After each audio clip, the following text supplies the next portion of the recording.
안녕하십니까. MBS 초대석의 양승용입니다. 올 한 해 우리 사회 곳곳에 변화와 혁신의 바람이 거세게 불었고 농업계도 예외는 아니었습니다. 농업 농촌의 발전을 위한 연구 개발의 교두보인 농촌진흥청도 스마트한 조직으로 혁신하겠다는 기치를 내걸고 여러 사업들을 추진했습니다. 2019년 기해년을 마무리하며 농촌진흥청의 변화를 이끌어가고 있는 김경규 청장을 초대해 농진청의 역할과 새롭게 추구하는 방향을 들어보고 우리 농업의 여러 현안과 과제들은 어떻게 진행되었는지 함께 이야기해 보겠습니다.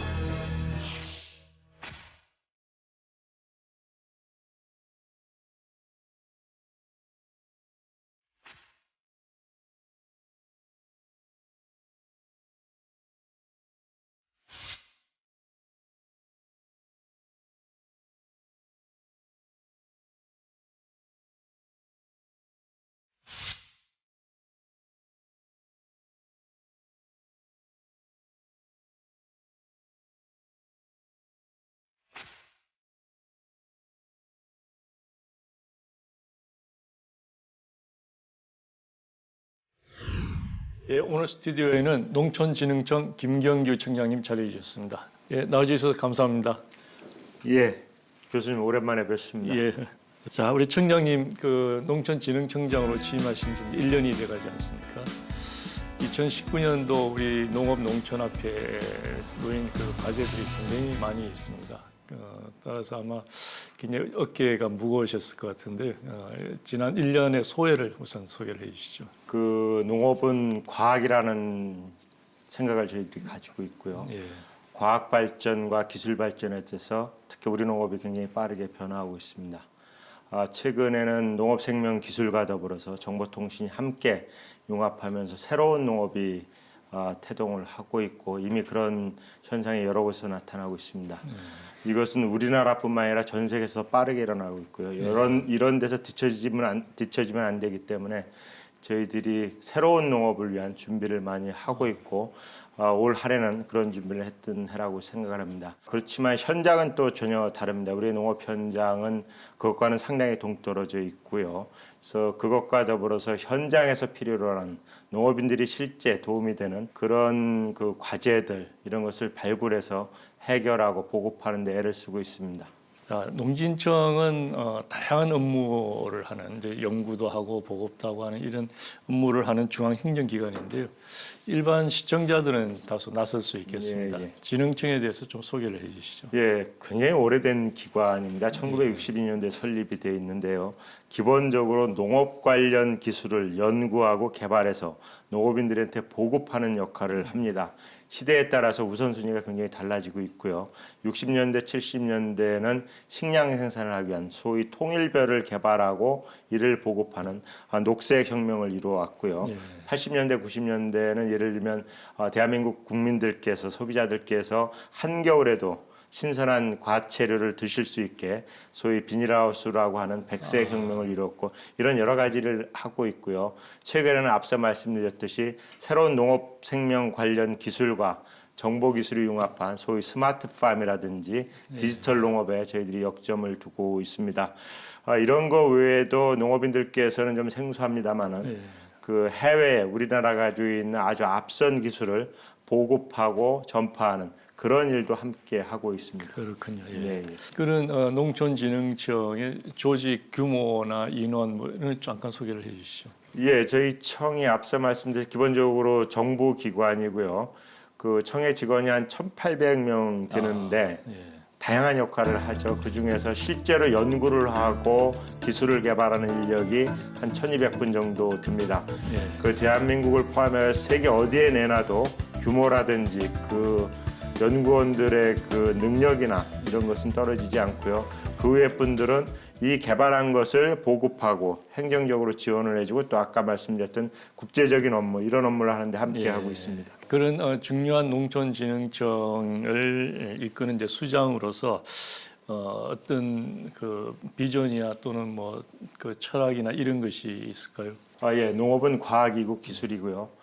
대한민국의 농업에 대해서 여러 가지 평가가 있습니다만 기본적으로 우리가 가지고 있는 부존 자원이라든지 기후 등을 봤을 때 대규모 식량 생산을 통한 그 경쟁력을 확보하기는 뭐 쉽지 않고요.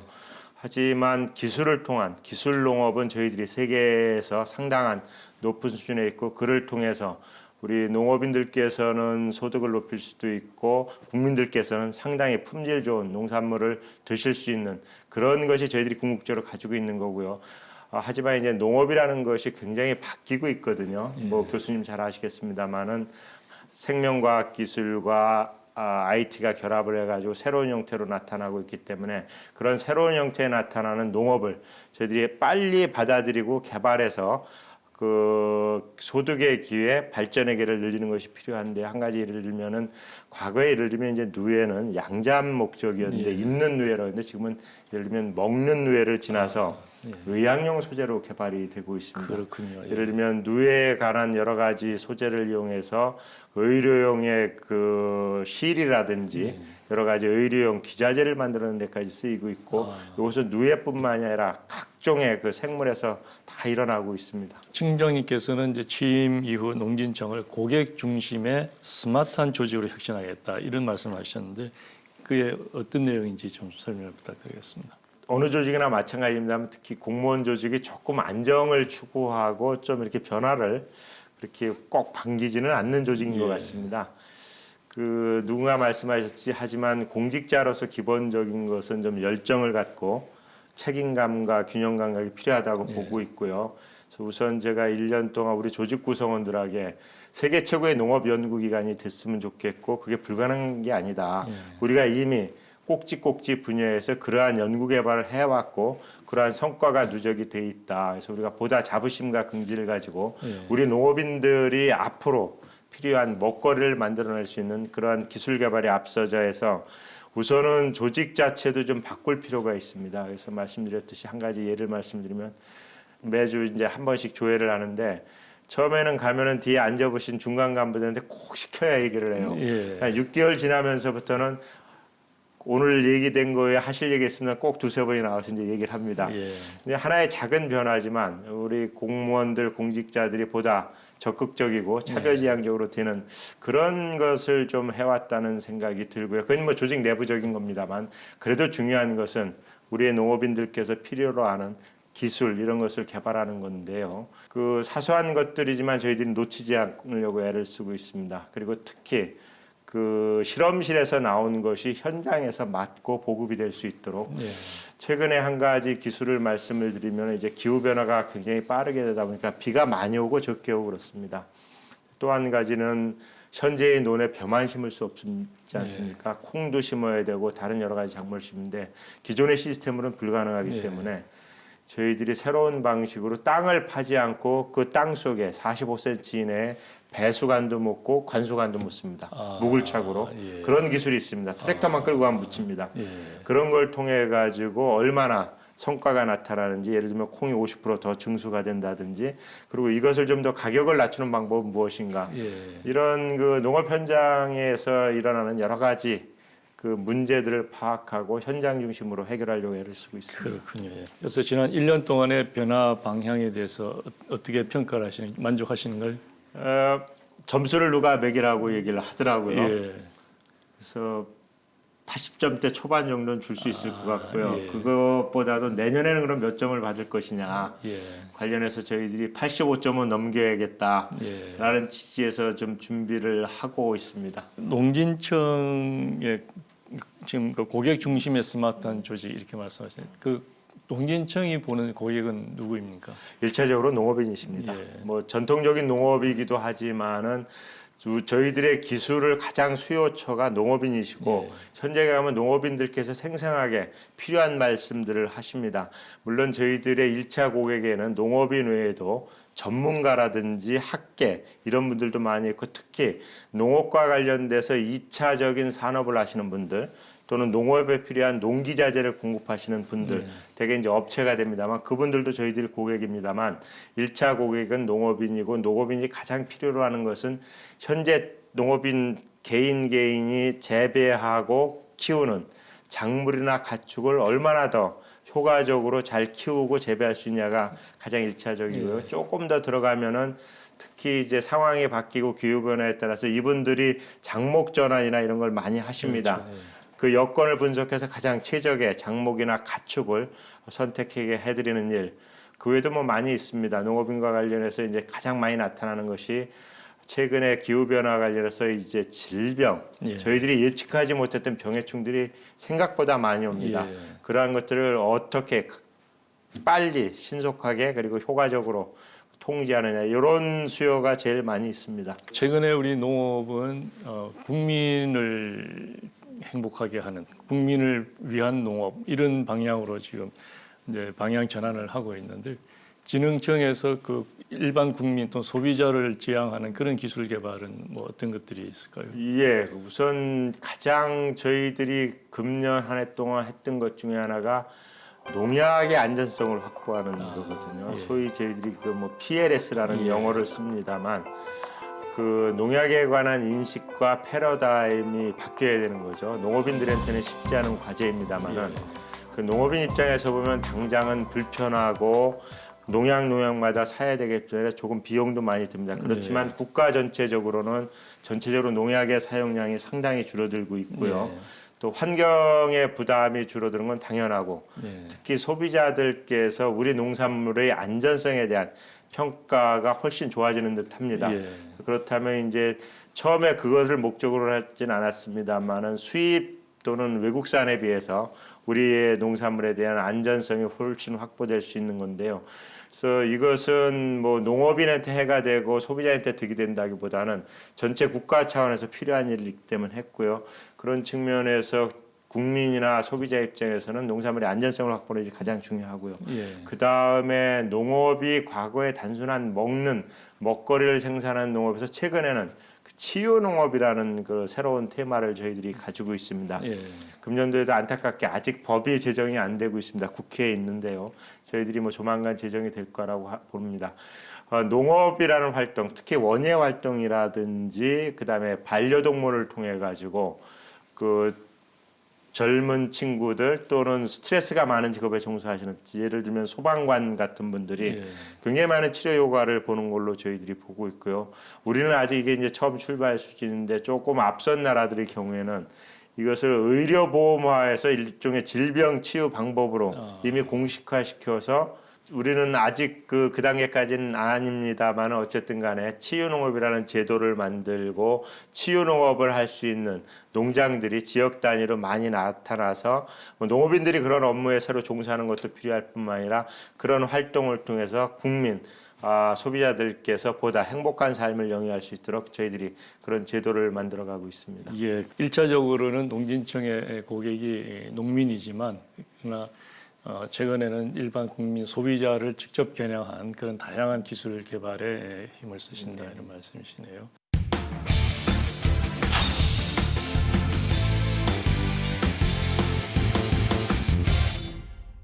자, 우리 이제 그 농촌 앞에 놓인 현안들이 굉장히 많은데 그 현안들을 위해서 이제 농진청이 하는 역할들이 굉장히 많을 것 같습니다. 우선 가장 우리가 중요하게 지금 생각하는 것이 이제 농촌의 고령화 그리고 젊은 그 인력의 유입 이런 문제일 텐데 그런 문제에 대해서는 농촌이 어떤 노력을 하고 계신가요? 예, 국가적으로 그 인구의 고령화는 뭐 공통적인 현상이고 특히 농촌 지역이 더 심하고 어려움을 겪고 있죠. 산업화 과정에서 급격하게 탈농을 하고 이촌을 했는데 그 이후에 적절한 필요한 인력이 들어가주지 못한 뭐 그런 상황입니다.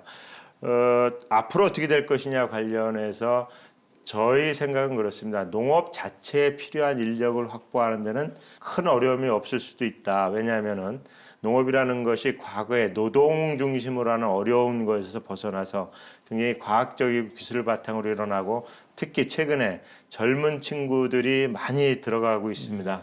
또 한 가지는 농업이 굉장히 규모화되고 있기 때문에 우리가 가지고 있는 농지와 시설에서 농업을 하기에 농업인으로서의 젊은 사람들은 저희가 그렇게 부족함이 없을 거라고 예상합니다. 조심스럽습니다만. 그러나 굉장히 중요한 문제는 농촌입니다.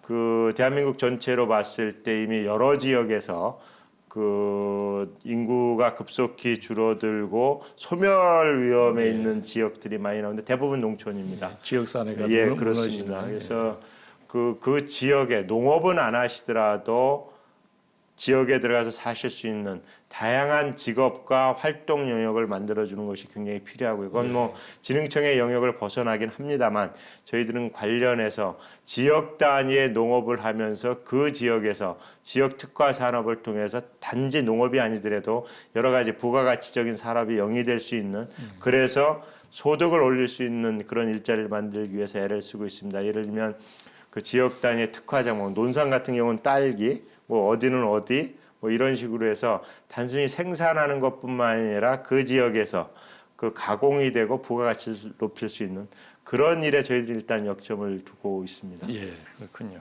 자, 농업은 뭐 우리나라뿐만 아니라 전 세계를 막론하고 그 날씨 의존적인 그런 산업이지 않습니까? 아무리 기술이 발전하고 하더라도 그것은 뭐 틀림없는 사실일 텐데요. 이 기후 변화에 대한 그 대응 이것도 굉장히 중요한 과제일 것 같습니다. 어떤 노력들 하고 계신지요? 농업의 여러 가지 변수 중에 기후 변화가 교수님 말씀하실 때 제일 중요하고요. 이거는 그 노지뿐만 아니라 시설도 마찬가지입니다. 시설도 기후에게는 굉장히 영향을 받고 있습니다. 우선은 기후 변화를 하루하루 단기적으로 신속하고 정확하게 예측을 해서 농업인한테 알려주는 게 가장 필요하죠. 그것은 인프라가 되게 필요합니다. 지금 저희들이 하는 것 중에 하나는 전국에 다는 못합니다만 17개 시군에서 시범 사업을 하고 있는데요. 예를 들면 30m, 그러니까 한 필지 정도의 논이나 밭이 됩니다. 그 단위로 기상 예측을 하는 실험을 하고 있습니다. 좀 상상이 안 가시죠? 그런데 저희들이 봤더니 온도는 상당히 맞습니다. 그렇습니다. 아직은 특히 바람이 안 맞고 뭐 서리 이런 것을 잘 못 맞춥니다. 근데 그러한 것들이 하루나 이틀 전에 예측을 할 수 있다면은 그 급속한 뭐 냉해 피해 이런 것을 뭐 막을 수 있는 준비를 할 시간이 있죠. 그렇군요. 그것을 좀 전국 단위로 넓히고 정확도를 높이기 위해서 저희들 기상청과 굉장히 협력 사업을 하고 있고 관련해서 농림 관련 인공위성을 준비를 하고 있습니다. 이제는 인공위성을 통해서 저희들이 날씨 예측을 할 수 있는 시대가 될 것 같고요. 그럼에도 불구하고 기후가 쭉 한쪽 방향 또는 여러 가지 방향으로 변화할 경우에는 저희들이 근본적인 대처를 마련해야 됩니다. 그 우선은 현재 심고 있는 작물의 재배 방식과 통제 방법이 달라질 것이고요. 무엇보다도 중요한 건 새로운 작물이 들어옵니다. 새로운 작물이 들어오고 농업인들 이미 현장에서 아시겠습니다만은 뭐 산청 같은 데 가면은 물론 비닐하우스나 바나나를 상업적으로 재배하고 있고 커피 같은 경우도 많은 농가가 하고 있고 일반적으로 사과 같은 경우는 강원도까지 가 있고 그 각자에 있는 그 새로운 그 재배 방식, 기후에 맞는 재배 방식이라든지 품종을 만들어드리는 일이 저희들이 필요하고 있고요. 그래서 내년도에 저희들이 할 것 중에 하나는 아열대 작물이 생각보다 많이 들어와 있습니다. 농업인들이 정확하게 그것을 재배할 수 있는 기술이라든지 이런 것이 부족하기 때문에 금년도에 저희들이 예산을 확보해서 내년부터 아열대 작물에 대한 실증을 좀 해서 농가들께 좀 도와드릴 그럴 생각을 가지고 있습니다. 자, 올 한 해 그 농업계의 화두 중 하나가 이제 스마트 농업 또는 디지털 농업 이런 것이었는데 스마트 팜에 대한 뭐 그런 우려의 시선도 있지만 아마 이것은 우리가 거스를 수 없는 대세가 아닌가 이렇게 봅니다. 진흥청에서도 이에 대한 대비로서 많은 연구를 하고 계실 것 같은데 어떤 연구가 있는지 좀 소개해 주시죠. 우선 저희들이 주요한 과제 중에 하나입니다. 범위가 굉장히 넓고요. 일반 국민들은 단순히 그냥 스마트팜, 유리온실 정도를 생각하시는데 실제로 그렇지는 않습니다. 오히려 노지에서도 이 스마트팜이 이루어지고 그 핵심은 데이터입니다.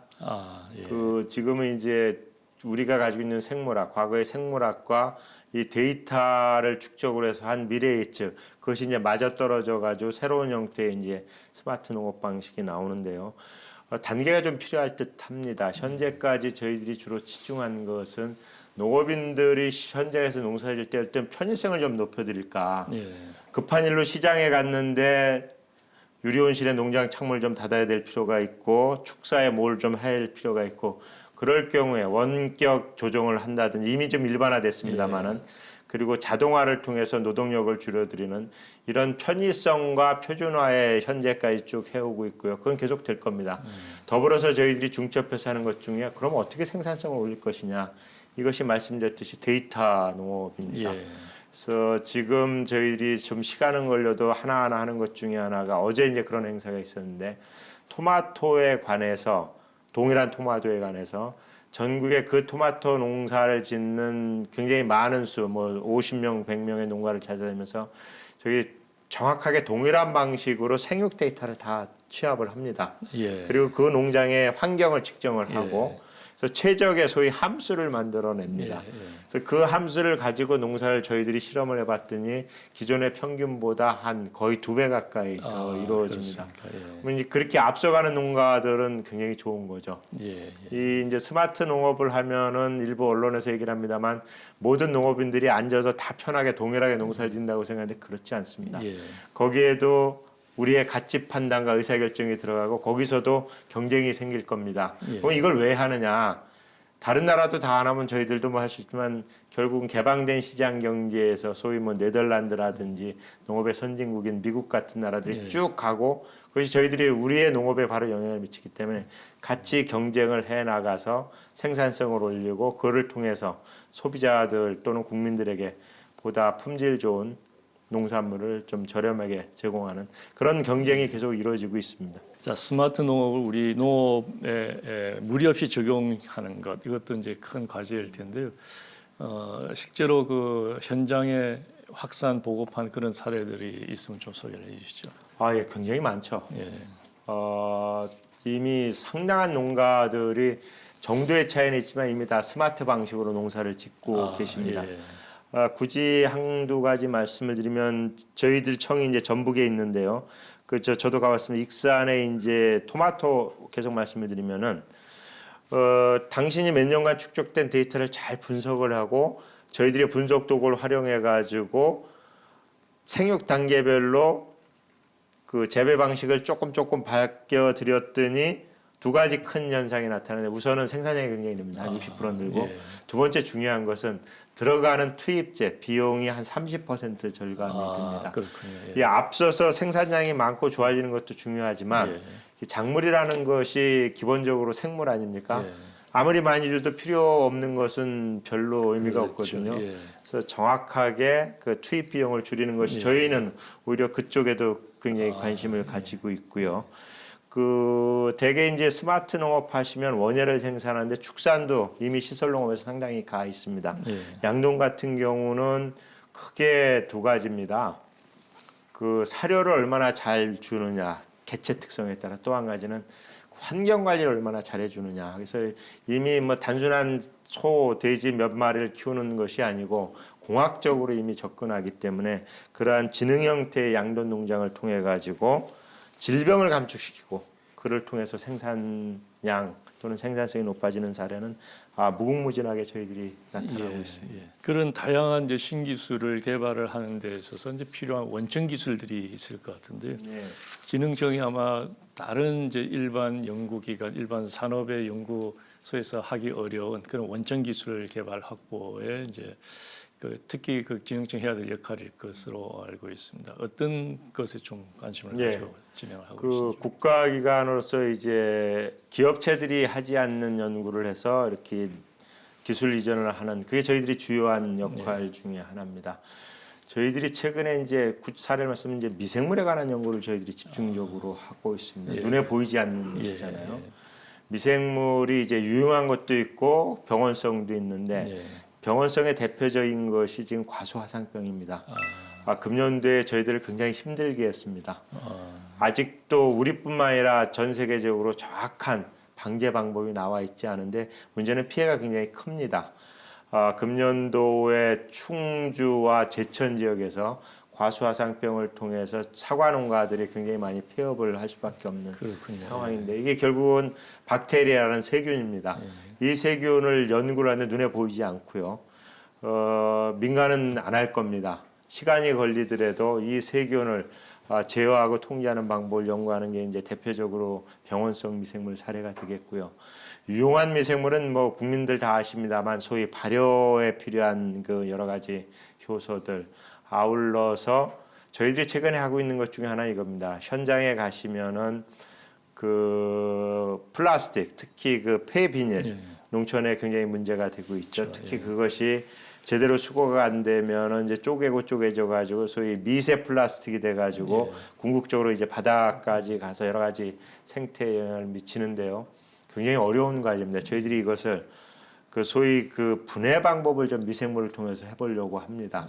미생물의 다양한 미생물을 찾고 그것을 조합을 통해서 실험실에서뿐만 아니라 그런 현장에서 야외에서도 그런 플라스틱이나 비닐을 분해할 수 있는 미생물을 찾아낸다면 굉장히 획기적인 거죠. 근데 어려운 과제라 잘 안 하십니다, 민간에서. 그래서 저희들이 실패의 가능성을 염두에 두고라도 좀 자원을 투입하고 그쪽에 연구하시는 분들이 집중해서 지금 저희들이 한 5년 과제로 시작을 했습니다. 뭐 그런 미생물에 대한 것이 있고요. 그 다음에 정말로 중요한 것 중에 하나가 그 특정한 작물의 유전체 정보를 만드는 겁니다. 예를 들면은 돼지에 관한 유전체 정보를 한국, 일본, 미국이 몇 년도에 같이 분석을 해서 완성을 시켰는데 그걸 완성시켜 놓으면 그걸 가지고 일반 업체에서는 여러 가지 작업을 할 수 있습니다. 특정한 질병에 대한 방법 하는데 그러한 것들이 워낙 많은 작물인데 몇 개 안 돼 있습니다. 우리 인간에 필요한 주요한 가축이나 작물만 돼 있지 무궁무진한 작물들에서 그러한 연구를 해 놓으면은 그걸 바탕으로 해서 기업체들이 좀 쓸 수 있지 않을까 해서 그런 쪽이 굉장히 중요한 청해해야 될 과제 중에 하나입니다. 그러네요. 생명공학과 관련된 연구, 우리 이제 국내는 아직 상업화가 안 되고 있지 않습니까? 그럼에도 불구하고 이제 생명공학에 관한 연구를 안 할 수 없는 그런 상황일 것 같은데 우리의 생명공학 수준은 어느 정도로 평가를 하시는가요? 생명공학 소위 그 뭐 유전자 변형 관련돼서는 여러 가지 논쟁이 있고 뭐 저는 저대로 생각이고 교수님대로 생각이 있으실 텐데요.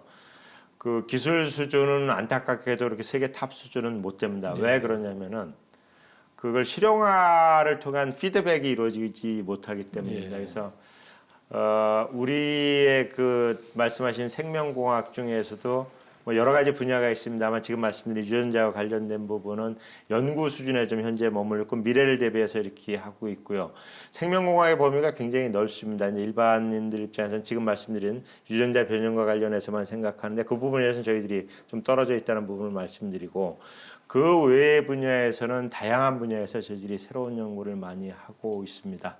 그 동물과 식물을 나눠 보면은 특히 식물 종자 같은 경우는 그 종자가 가지고 있는 특성을 소위 분자 마커를 통해서 가급적 정확하게 측정을 해냅니다. 그래서 과거에는 새로운 육종을 통해서 작물을 만들려면 뭐 작게는 5, 6년, 길게는 10수년 걸렸는데 그러한 과정을 저희들이 대폭 축소시켜줍니다. 그것이 바로 생명공학 기술이고요. 그런 것은 눈에 보이지 않지만 그런 부분에서는 저희들이 좀 앞서가고 있습니다. 최근에는 우리 농진청이 곤충 산업에 대해서도 많은 관심과 연구를 하고 있다 이렇게 들었는데 그건 좀 소개를 해주시죠. 곤충하면 다들 특히 국민들께서 어렸을 때 다 추억이 있지 않습니까? 다 추억이 있는데 일단은 애완용으로 많이 쓰이고 있습니다. 지금도 그 소위 대형마트에 가면은 살아있는 곤충을 유리 박스에 넣어가지고 이제 팔고 또 나름대로 의미가 있고 시장이 굉장히 넓습니다. 저희들이 주목하는 것은 그것도 중요합니다만은 좀 더 큰 산업을 주목을 하고 있는데 예를 들면은 가축 사료 분야. 동해등해라는 파리과의 그 곤충이 있습니다. 그래서 뭐 성충을 쓰는 건 아니고 그 애벌레를 쓰는데 그 애벌레가 어마어마하게 음식물 폐기물을 해치워 줍니다. 대단하죠. 그리고 그 동해등해를 그 나중에 기름을 짜면 그 기름이 유지가 되고 기름을 짜고 난 나머지는 단백질 덩어리입니다. 그렇군요. 그러한 것들이 최근에 이제 산업화돼 가지고 그 사료용 그 동물 특히 펫이라든지 가축 사료용으로 서서히 올라가 있고 이 부분은 좀 자랑해도 될 만한 것이 소위 월드뱅크에서 아프리카의 그 가난을 구제하기 위한 프로젝트 같은 걸 하는데요. 전 세계에서 대한민국이 최고로 앞서고 있습니다. 이 곤충과 관련된 기술은 그래서 동해등해라든지 여러 가지 이제 하고 있고요. 그 앞선 거 원인을 잘 따져봤더니 우리가 양잠 기술이 굉장히 뛰어납니다. 그걸 바탕으로 한 걸로 저희들이 평가를 하고 있습니다. 그와 같이 이제 대량 사료용으로 쓸 수 있는 것도 있고 그 외에도 여러 가지가 있습니다. 특히 최근에 이제 일부 곤충을 가지고 그 고단백을 만들어서 좀 먹기 편하게 해서 저희들이 이제 그 국내 굉장히 큰 병원과 같이 실험을 했더니 예. 그 수술을 한 환자들한테 굉장히 효과가 좋답니다. 그래서 이미 언론에 여러 번 발표가 났고요. 그런 걸 통해서 새로운 산업이 등장할 것 같고 농업인들께서 곤충을 키움으로 인해 가지고 뭐 지역에서 여러 가지 역할을 하실 수 있지 않을까 싶습니다. 앞서 말씀드렸듯이 의약품으로도 많이 쓰이고 있고 화장품 원료로도 상당히 여러 가지 곤충이 있습니다. 그래서 소비자들 또는 국민들 또는 이것을 소비하시는 분들의 또 인식이 좀 전환될 필요는 있을 듯합니다. 우스갯소리로 소위 랍스터도 100년 전에는 먹지 않았답니다. 예, 그렇군요. 예. 자, 지금 IT나 그런 첨단 기술 못지않게 이제 중요한 것이 종자 산업일 것 같은데요. 이 종자는 식량 안보의 이제 기본이 될 거고요. 또 우리가 수출 산업을 할 수 있는 그런 부분이 될 것 같은데 그 종자 산업을 위해서 어떤 연구를 하고 계시는지. 저희 이제 뭉뚱그려 종자로 얘기하면 거기 뭐 종묘도 있고 여러 가지 종축도 있는데. 국민들께서 하나 기억나시는 게 그럴 겁니다. 지난해 동계올림픽 때 딸기. 실제로 딸기가 한 10여 년 전만 해도 우리 딸기의 95%가 외국 거였습니다. 특히 이웃나라 품종이었는데 지금은 그만큼이 다 국산 품종입니다. 그렇군요. 거기에는 굉장히 많은 노력이 있었죠. 특히 딸기를 구체적으로 말씀을 드리면 저희들이 2000년대 초에 대한민국의 모든 딸기 연구기관을 하나의 네트워크로 묶었습니다. 그래서 각 연구기관에서 가장 강점이 있고 좋은 종자를 뽑아가지고 서로 간에 정보 교류를 하고 그걸 가지고 새로운 품종을 만드는 노력을 하다 보니까 이 딸기와 같은 영양 번식은 새로운 품종을 만들어서 정착시키는 데 상당한 시간이 걸림에도 불구하고 소위 설향이라는 딸기가 지금 대한민국을 석권하고 있다고 저희들 표현을 하는데 설향을 계기로 이제는 외국과의 경쟁을 넘어서 새로운 품종들, 세계 최고의 품종들이 나타나고 있고 특히 맛이 좋습니다. 그래서 딸기를 좀 더 말씀드리면 저희들이 지금 딸기에 관해서 두 가지를 하고 있습니다. 가만히 생각해 보시면 6월부터 10월까지는 시장에 가면 딸기가 없습니다. 있어도 굉장히 비싸고 맛이 없습니다. 딸기가 기본적으로 저온성 작물이라 그런데요. 저희들이 앞서 말씀드린 스마트팜 기술을 통해서 에너지 비용을 줄이고도 여름에 그 유리온실이나 비닐하우스는 뜨거워서 농사를 못 짓거든요. 그걸 대폭 낮춰서 딸기를 생산하는 게 저희들이 가지고 있는 하나의 계획이고요. 두 번째는 딸기 같은 경우는 경도가 되게 중요합니다. 지금은 당도보다도. 좀 단단하게 만들어서 유통기간을 늘려주고 수출이 제대로 될 수 있게 그렇게 하는데 이제 딸기를 예로 제가 좀 종자 말씀을 드렸는데 저희 청이 가지고 있는 시설 장비 중에서 제일 중요한 시설이 하나 있습니다. 소위 유전자 은행입니다. 유전자 은행인데요. 뭐 노아의 방주 비교할 수 있는데 그보다 훨씬 많을 겁니다. 현재 그 안에 25만 점의 각종 종자가 들어 있습니다. 물론 미생물은 따로 있고 가축은 따로 있습니다. 어떤 역할을 하느냐? 우선 보존입니다. 거기에는 우리나라에서 수집한 토종 종자뿐만 아니라 그동안에 여러 경로로 수집한 전 세계에 가치 있는 종자들을 저희들이 보유를 하고 있고요. 그 작물의 특성에 따라서 보관을 하는데 100년 보관을 합니다. 장기 보관은 100년 보관하고 상시 보관은 매년 육종을 하시는 분들이 정확하게 찍어서 이 종자가 내가 필요하다면 바로 줄 수 있도록 상시 보관을 하고 있습니다. 그래서 인기 있는 종자들은 많이 나갑니다. 그럼 저희들이 그 유전자 은행 앞에 이렇게 포가 있습니다. 농자 경작지에 거기서 새로 만들어서 보충을 하고 그와 같은 그 유전자 소위 뱅크가 가장 중요한 역할을 하고 있고요. 양적으로 세계에서 몇 안째 안 갑니다. 양적으로도 중요합니다만은 앞서 말씀드렸듯이 저희들이 그 종자의 특성을 잘 분석을 해서 육종을 하시는 분들이 왔을 때 기간을 단축시켜주고 그것을 제공해드리는 그런 역할을 하고 있습니다. 종자 관련해서 한 가지 더 말씀을 드리면은 뭐 소위 IMF 외환위기 때 우리의 종자 업체들이 상당히 어려움을 겪었는데 조금씩 회복을 하고 있습니다.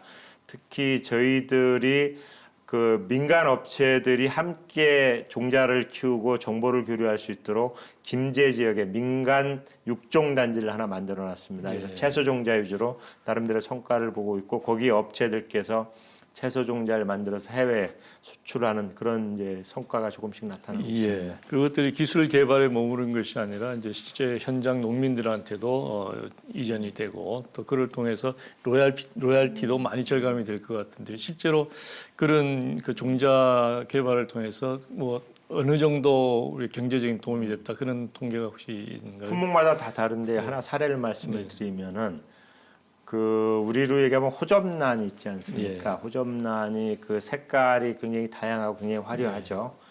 근데 그것이 미국에 지금 못 들어갔습니다. 두 가지를 다 동시에 말씀드리는데 미국과의 한 10년에 걸친 검역 협상을 통해서 들어가게 됐습니다. 그럼 그 다음에 뭘 갈 것이냐가 중요하지 않습니까? 뭐 대만도 키우고 다른 나라 다 키우는 호접란 보내봐야 별 재미가 없을 것 같고요. 그래서 저희 청에서 개발한 소위 러블리 엔젤이라는 그 호접란이 있습니다. 키가 일단 작습니다. 지금 호접란들이 굉장히 크잖아요. 키가 작고 그 호접란 난꽃에 무늬가 들어가 있습니다. 전혀 다릅니다. 굉장히 인기가 있고요. 몇 농가들이 수출을 하기 시작하는데 굉장히 인기가 좋습니다. 지금은 뭐 몇백만 불 수준이지만 앞으로 굉장히 늘어날 거고 농가 입장에서 굉장한 효과가 있는 것이죠.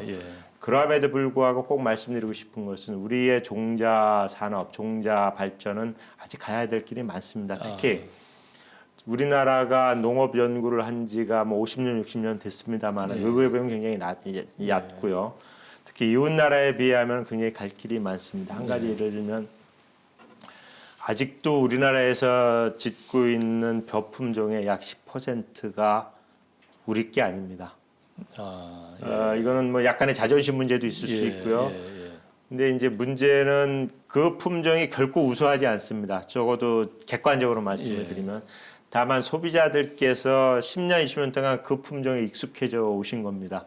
저희들 품종하고 심리 테스트를 소위 블라인드 테스트 하면은 저희들 거 항상 앞섭니다. 그렇군요. 이제 이러한 것은 이제 농업인과의 협력도 필요하고 소비자의 정확한 정보를 주는 것도 필요하고 그래서 저희들이 그 쌀에 관한 벼에 관한 종자를 이미 우리가 충분히 개발을 했기 때문에 향후 5년간은 상업적으로 의미 없는 수준까지 외국산을 줄이자 이런 소위 캠페인 같은 것도 하고 있습니다. 그래서 좀 좋아질 것 같고요. 제일 어려운 분야가 과수입니다. 작물의 특성 개발하는 데도 오래 걸릴 뿐더러 농가들이 한번 과수나무를 심으면은 뭐 실제로 잘 바꿀 이유가 없지 않습니까? 짧아도 15년, 배나무 같은 경우는 50년 쓰십니다. 그 수령갱신이 쉽진 않죠. 또 종자에 우수한 것도 만들어야 돼요. 그래서 특히 저희들이 앞으로 심는 과제 중에 하나가 좀 더 지금 있는 과수보다 저장성도 높고 품질도 좋은 특히 대표적인 게 이제 사과와 배가 될 텐데요. 그러한 품종을 개발을 하고 있고 조금씩 2, 3년에 좀 쓸만한 품종 하나씩 나올 정도입니다. 근데 그거는 어쩔 수 없이 그 정도 시간이 걸리고 있고요. 그래서 앞으로는 뭐 특히 사과 같은 경우는 좀 좋은 품종이 조만간에 나오지 않을까 싶습니다. 그렇군요.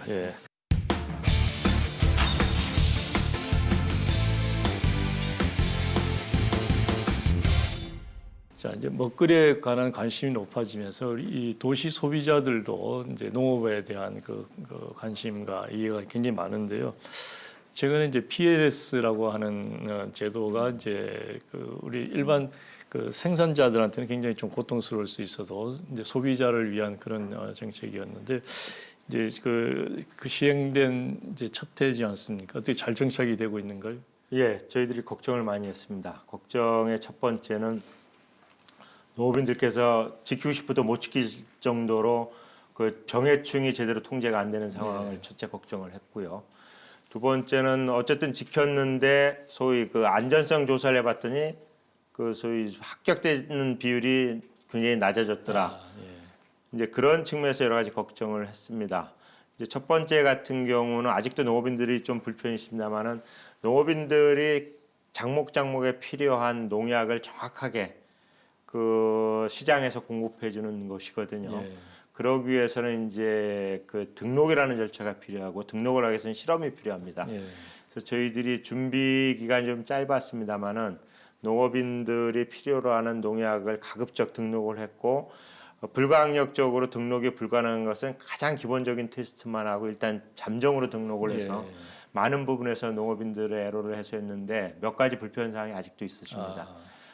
제초제를 저희들이 이렇게 생각을 못했어요. 제초제는 작물과 상관없이 많이 치고 다양하게 치고 초기에 치기 때문에 이게 잔류 문제가 없습니다. 실제로. 예. 근데 그것은 실제로 그래도 등록을 해줘야 쓰실 수 있는데 제초제에 관해서 저희들이 조금 소홀했던 점이 있다는 것은 저희들도 인정을 하고 예. 중간중간에서 제초제를 많이 등록을 해서 그 문제는 좀 해결이 되고 있고요. 예.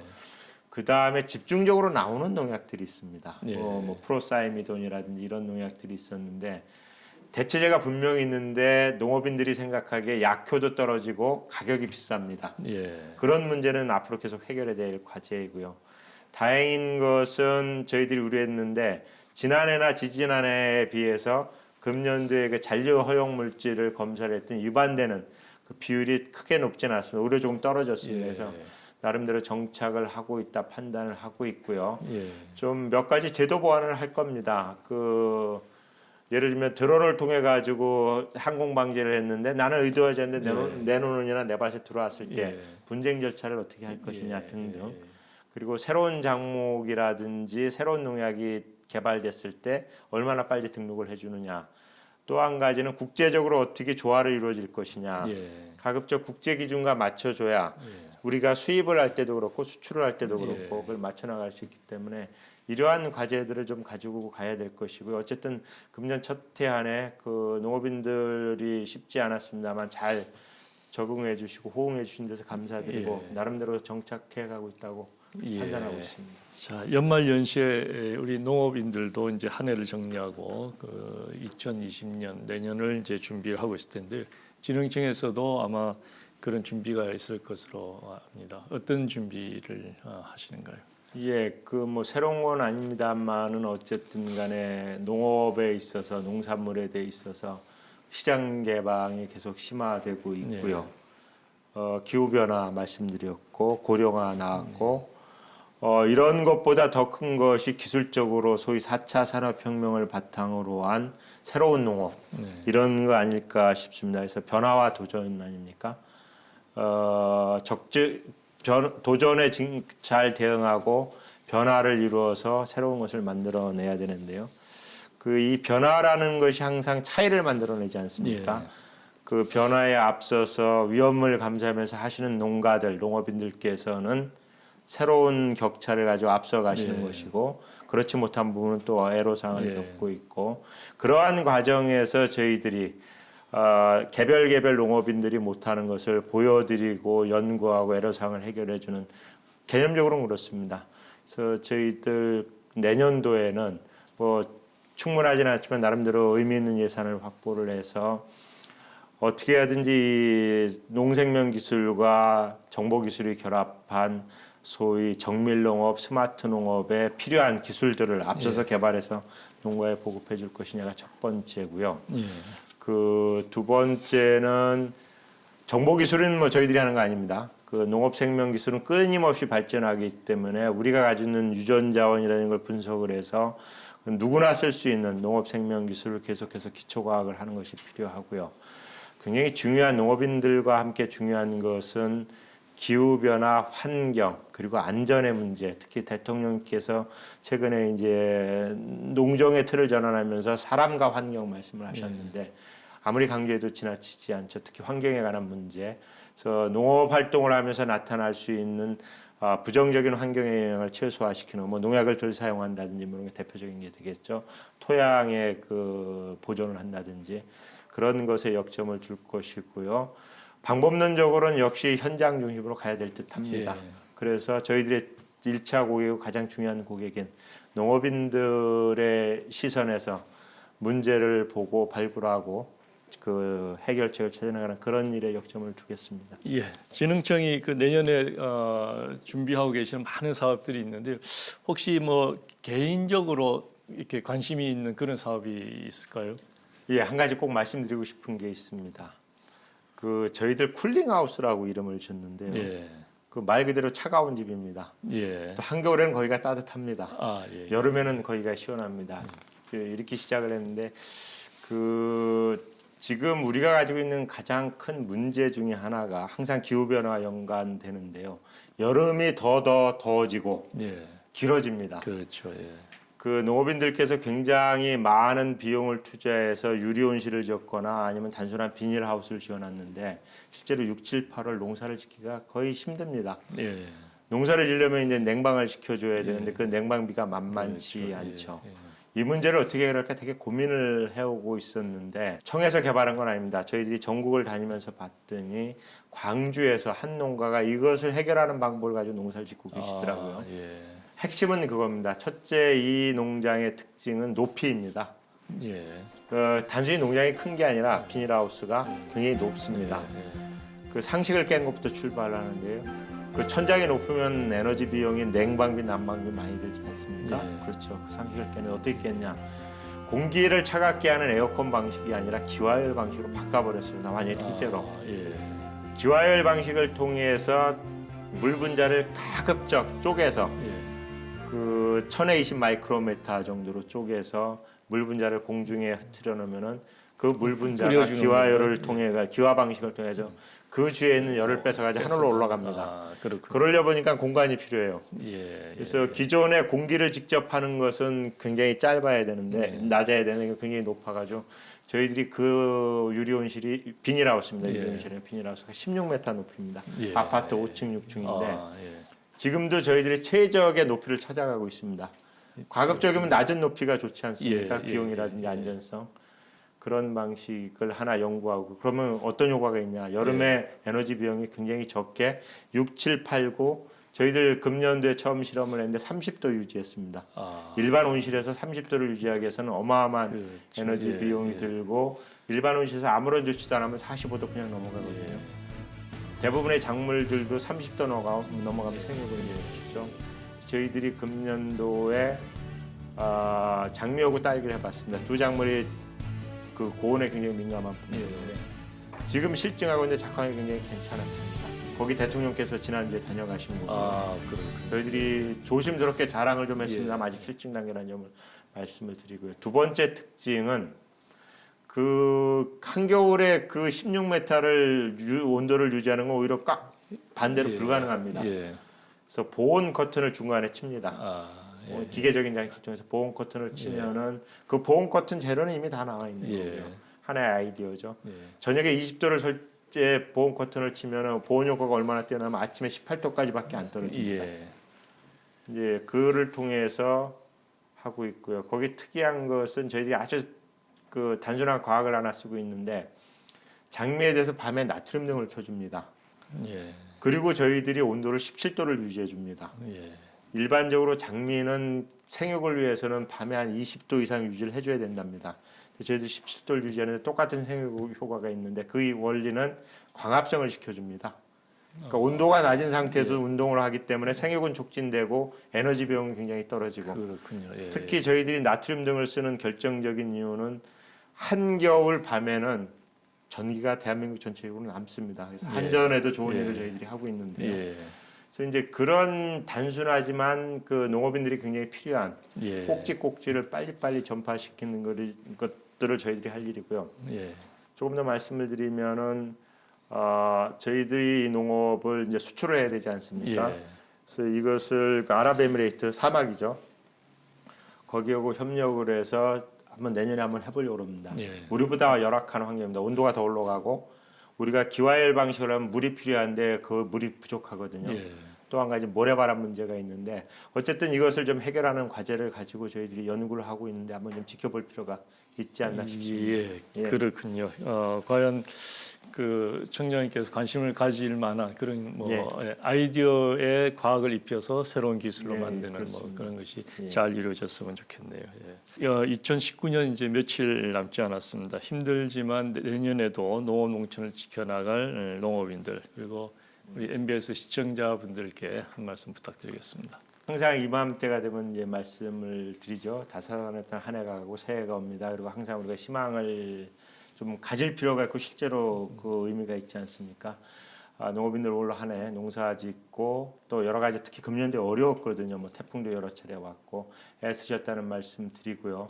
저희 청으로서도 농업인들께서 필요로 하는 구석구석의 기술을 포함해서 우리 대한민국 농업이 나가기 위해서 궁극적으로 필요한 기초적인 과학과 기술들을 개발하는데 내년 한 해 열심히 노력하겠습니다. 새해 복 많이 받으십시오. 예, 고맙습니다. 그 연구 개발을 하는 농촌진흥청이 딱딱한 얘기만 있을 줄 알았더니 너무 그 재미있는 얘기들 많이 해주셔서 시간 가는 줄 몰랐습니다. 우리 그 농촌진흥청이 내년에도 농어농촌을 위한 많은 연구 개발을 해서 농어농촌을 발전시키는데 더 역할을 해주시길 기대하겠습니다. 예, 오늘 말씀 말씀 감사합니다. 고맙습니다. 새해를 맞이할 때면 새로운 희망과 기대가 들기 마련입니다. 그러나 여러 난제가 산적한 농업 농촌의 현실 앞에서 새해를 맞는 농업인들의 마음은 무거울 수밖에 없습니다. 농정을 이끌어가는 농정당국은 이런 농심을 헤아려 농업인들의 땀과 눈물을 닦아줄 수 있는 정책으로 2020년 농업을 준비해야 할 것입니다. 2020년 새해에는 300만 농업인들과 MBS 시청자 여러분의 가정에 건강과 행복이 가득하길 기원합니다. 함께해 주신 여러분 고맙습니다. 새해 복 많이 받으십시오.